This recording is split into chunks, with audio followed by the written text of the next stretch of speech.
Finally BPSC train 4.0 का notification out हो चुका है। आज हम उसी के बारे में बात करने वाले हैं कि इसमें कुल सीटें कितनी हैं, एग्जाम का जो है पैटर्न क्या होगा, कुल जो है कितनी जो है अलग अलग 1 to 5, 6 to 8, 9, 10 और 11, 12 में जो है कितने जो है अलग अलग सब्जेक्ट की सीटें हैं, इनके बारे में बात करेंगे। इसमें क्राइटेरिया क्या होगा, एज लिमिट क्या होगा, इन सब के बारे में बात करने वाले हैं। तो आइए इसको जो है हम लोग एक बार देखते हैं। तो इसका जो है रिलीज आज ही जो है हुआ है 18 अगस्त 2026 को ही जो है इसे रिलीज किया गया है। इसमें कुल 32,388 सीट है, यानी कि टोटल जो है 1 to 5, 6 to 8, 9, 10, 11, 12 मिलाकर के कुल सीटें जो है 32,388 है।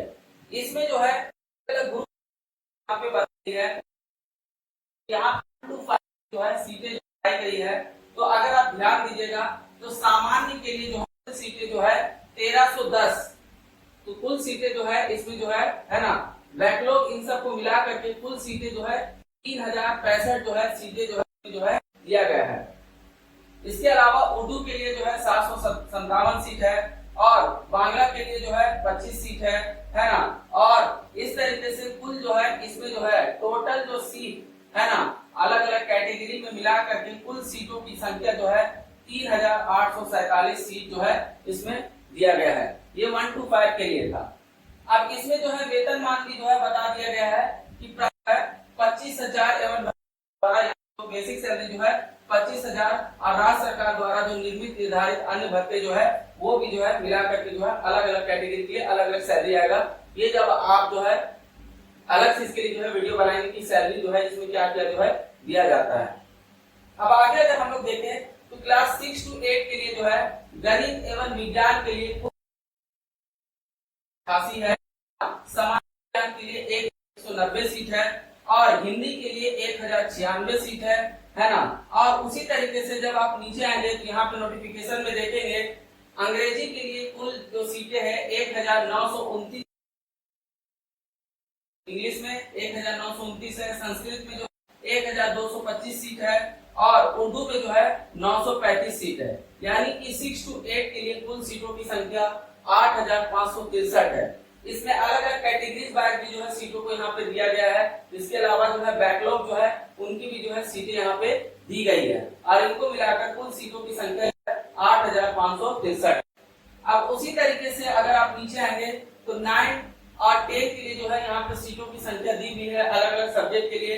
जैसे हिंदी में जो है कुल सीटें 361 है ना, इंग्लिश में जो है कुल सीटें है और गणित में 570 है। इसके अलावा सामाजिक विज्ञान में 756 सीट है। देखिए अलग अलग कैटेगरी में जो है यहाँ कुल पद जो है दिया गया है और इसी के हिसाब से जो है अगर आप इसको टोटल कीजिएगा तो 9, 10 के लिए जो है कुल सीटों की संख्या जो है यहाँ पे दिया हुआ है 3877, यानी कि कुल सीटों की संख्या अलग अलग सब्जेक्ट को मिला करके टोटल 3877 सीट जो है 9 और 10 में। इसके अलावा जो है 9, 10 के बाद जो है 11, 12 के लिए देखिए यहाँ पे सीटों की संख्या दी हुई है।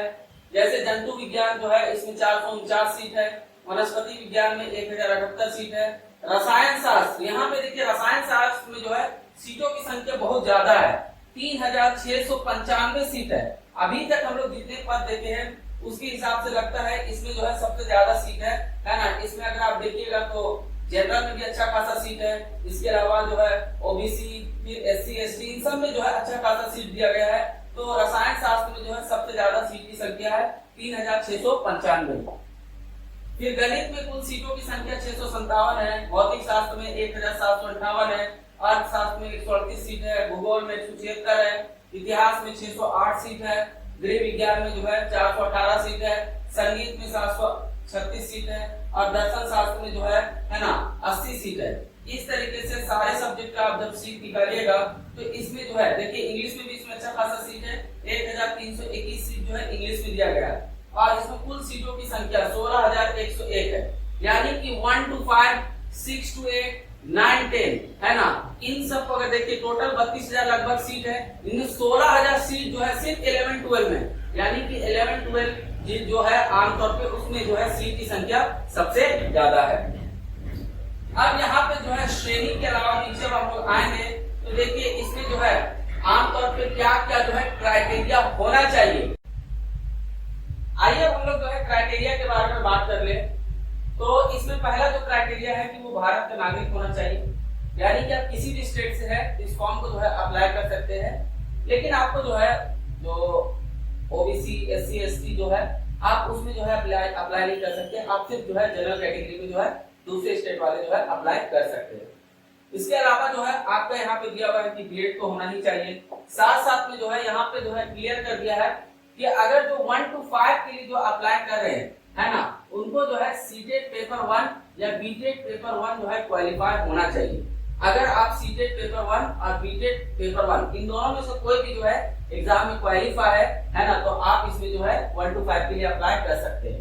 6 to 8 के लिए क्राइटेरिया है कि सीटेट पेपर 2 अथवा बीटेट पेपर 2, यानी कि सीटेट पेपर 2 6 to 8 के लिए या बीटेट पेपर 2 जो है अगर आप क्वालिफाई है तो आप जो है 6 to 8 के लिए अप्लाई कर सकते हैं। इसके अलावा 9 10 के लिए जो है ना, स्टेट पेपर 1 क्वालिफाई होना चाहिए। अगर स्टेट पेपर 1 आप क्वालिफाई है तो 9 10 के लिए आप अप्लाई कर सकते हैं।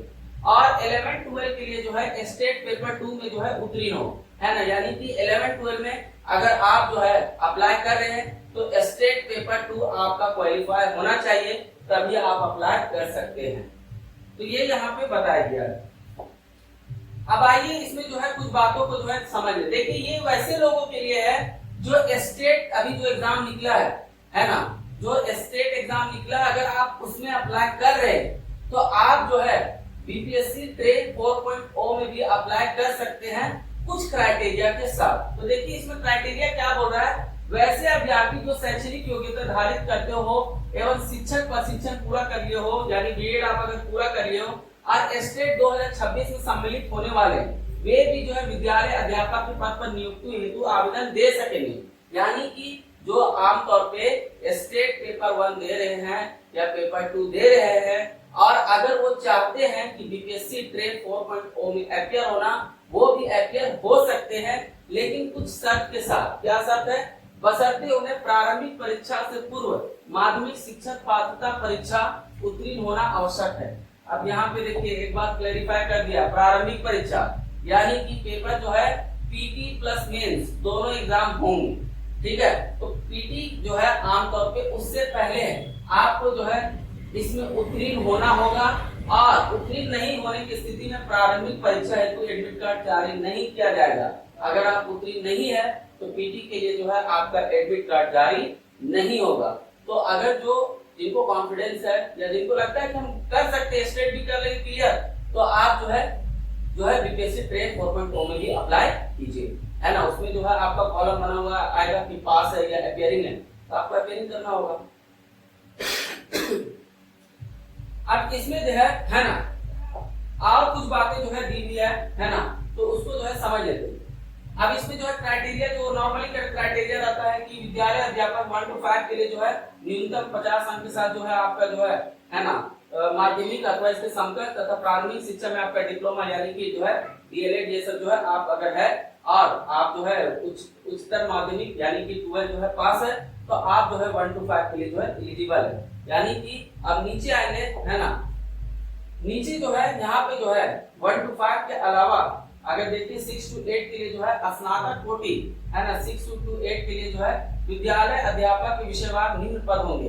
गणित एवं विज्ञान विद्यालय अध्यापक होंगे यानी मैथ्स एंड साइंस के लिए, सामाजिक विज्ञान अध्यापक होंगे और भाषा विद्यालय अध्यापक होंगे। यानी इसको 3 कैटेगरी में बांटा गया, maths and science, social science और लैंग्वेज, ठीक है।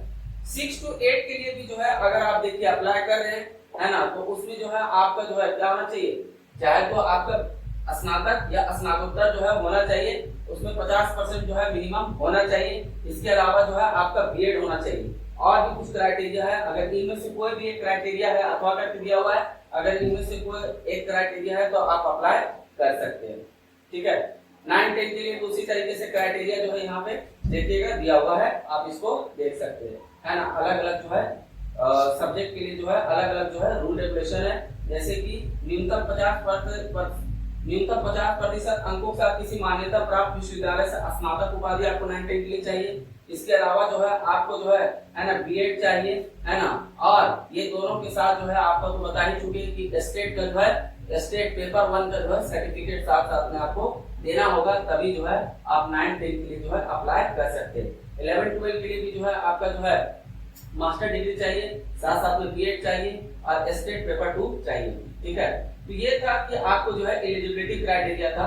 इसके अलावा आयु सीमा यहाँ पे दिया गया है ना, कि अलग अलग के लिए जो है ना आयु सीमा जो है अलग अलग है। सभी पदों के लिए न्यूनतम उम्र सीमा की गणना जो है 1/8/2026 तथा क्रमिक एवं प्रशासनिक सुधार विभाग बिहार के पत्रांक 212 दिनांक 23/1/2006 के आलोक में सभी पदों के लिए अधिकतम उम्र सीमा गणना 1/8/2024 के आधार मानकर की जाएगी। जो आमतौर पे इसका आधार जो है 1 अगस्त 2024 के आधार पे जो आयु सीमा जो रखा गया है उसी के आधार पे जो है इसको जो है माना जाएगा, ठीक है। जिसमें जो है अनारक्षित यानी कि जो है जनरल कैटेगरी 37 वर्ष, पिछड़ा वर्ग अत्यंत पिछड़ा वर्ग के लिए जो है 40 वर्ष है, अनारक्षित महिला 40 वर्ष है, ट्रांसजेंडर 42 है, अनुसूचित जाति और अनुसूचित जनजाति पुरुष एवं महिला के लिए 42 वर्ष है ना। इन सब के लिए जो है अलग अलग एज क्राइटेरिया रखा गया है, ठीक है। अब जो है नीचे हम लोग देखते हैं मेन चीज है कि एग्जाम जो है 2 चरण में होगा। पहला चरण जो होगा वो पीटी होगा और दूसरा मेंस हो गया। पीटी के लिए तो सिलेबस भी यहाँ पे दे दिया है। तो देखिए प्रारंभिक प्रतियोगिता परीक्षा सामान्य अध्ययन विषय की होगी जिसके सभी प्रश्न वस्तुनिष्ठ प्रकृति के बहुविकल्पी होंगे। पहला जो एग्जाम होगा वो एमसीक्यू बेस्ड पे जो है जनरली होगा, है ना। एग्जाम जो है एग्जाम की अवधि 2 घंटे की होगी। कुल टोटल जो है आपके 150 प्रश्न होंगे, प्रत्येक प्रश्न 1 अंक के होंगे और आमतौर पर ये सभी जो है एक उत्तर जो है इसमें जो है आपको चयन करना होगा। इसके अलावा जो है 1/3 मार्क्स जो है आपका जो है नेगेटिव मार्किंग रहेगा। 1/3 जानते हो ना कि आमतौर पे जो है 3 प्रश्न जैसे कि आप जो है 1 सही उत्तर दिए और 3 गलत उत्तर दिए तो बराबर होकर 0 हो जाएंगे, ठीक है। तो 1/3 के हिसाब से जो है इसकी मार्किंग होगी, यानी कि नेगेटिव मार्किंग का प्रावधान भी है। अब देखिए ऑप्शन आपके 5 रहेंगे, ये पहले बताया जा चुका था, ये लागू कर रहे हैं A B C D E, है ना। तो अगर आप जो है A B C D आपको कोई अगर आंसर लगता है उनमें से सिलेक्ट करना चाहते हैं तो सिलेक्ट कर सकते हैं। यदि अभ्यर्थी प्रश्न का उत्तर नहीं देना चाहते, अगर आप आंसर नहीं देना चाहते तो आपको ऑप्शन ई जो है सिलेक्ट करना होगा। अगर इन केस आप है ना ऑप्शन ई सिलेक्ट नहीं करते हैं तो आपका जो है 1/3 मार्क्स जो है आपका काट लिया जाएगा। इसलिए इस बात का याद रखिएगा, जिस क्वेश्चन का आंसर नहीं देना चाहते हैं उसमें जो है ई सिलेक्ट करना होगा, ठीक है। तो इसके अलावा देखिए टॉपिक क्या क्या होगा, है ना। पहला जो पीटी होगा उसमें जो है सामान्य विज्ञान होगा, राष्ट्रीय तथा अंतर्राष्ट्रीय महत्व की समसामयिक घटनाएं, है ना, जो है भारत का इतिहास तथा बिहार के इतिहास की प्रमुख विशेषताएं, है ना। भारत का जो इतिहास पढ़ना है, बिहार का इतिहास जो है उसमें प्रमुख जो घटनाएं विशेषताएं उनको पढ़ना है। सामान्य भूगोल पढ़ना है, बिहार के प्रमुख भौगोलिक प्रभाग तथा यहाँ की महत्वपूर्ण नदियां, बिहार की नदियों के बारे में पढ़ना है। भारत की राज्य व्यवस्था और आर्थिक व्यवस्था के बारे में पढ़ना है। आजादी के पश्चात बिहार की अर्थव्यवस्था के प्रमुख परिवर्तन जो है उसको पढ़ना है। भारत का राष्ट्र आंदोलन जो था उसके बारे में पढ़ना है और इसमें जो है बिहार का योगदान क्या था राष्ट्र आंदोलन में, इसको पढ़ना है। और मानसिक योग्यता को जांचने वाले यानी रीजनिंग जो है ये सारे जो है प्रश्न होंगे। ये पेपर 1 में जो है सारे जो है सिलेबस के हिसाब से जो है ये सारे सिलेबस दिए हुए हैं, इसी के हिसाब से प्रश्न 1 होगा 150 मार्क्स का। इसमें जो है ना अब जो है सिलेक्शन का जो है प्रक्रिया जो है नीचे बताया गया है, वो अलग अलग टाइप का है ना। अब अगर आप जो है ना पहला जो है पीटी के बाद अगर मेंस देखें, जो पीटी पास करने के बाद मेंस आएंगे तो टेप 1 2 3 अगर आप एग्जाम के बारे में सिलेबस और पैटर्न देखे होंगे तो मेंस में वही चीज को रखा गया है। टोटल जो है आमतौर पे जो है पहले 150 प्रश्न होंगे। भाग 1 जो है 30 मार्क्स का आपका होगा, है ना, जिसमें जो है भाग जो है 2 भाग में होंगे, भाग A1 और भाग 2 में। भाग 1 में जो है अंग्रेजी एवं हिंदी उर्दू बांग्ला भाषा का जो है व्यवहारिक ज्ञान होना चाहिए। इनमें से जो है 2 आपको चूज करना होगा, ठीक है। इस भाग में अल्पनाम कम से कम 30% अनिवार्य होगा। इसमें जो है आपको मिनिमम 30% मार्क्स जो है आपको लाना कंपलसरी है।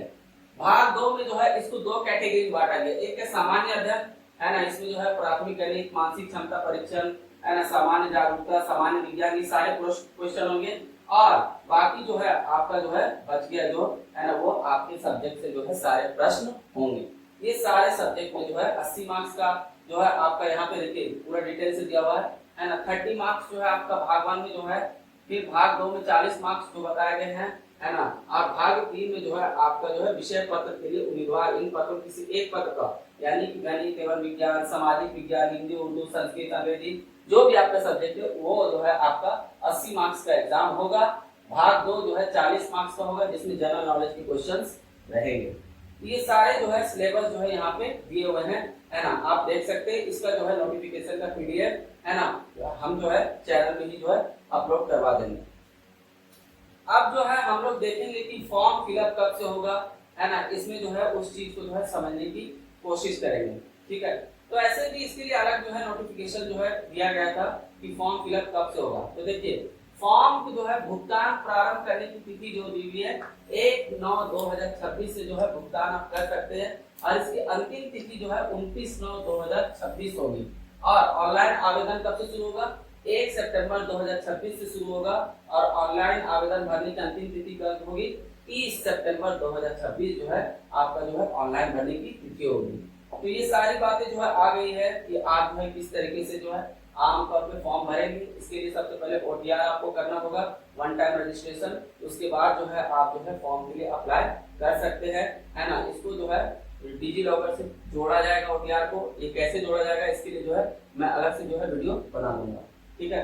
तो अगर किसी को किसी तरह का कोई सवाल होगा तो आप जो है कमेंट्स में जो है सवाल को रख सकते हैं, और उस बेसिस पे जो है अगर जरूरत पड़े तो वीडियो बना दी जाएगा। Thank you.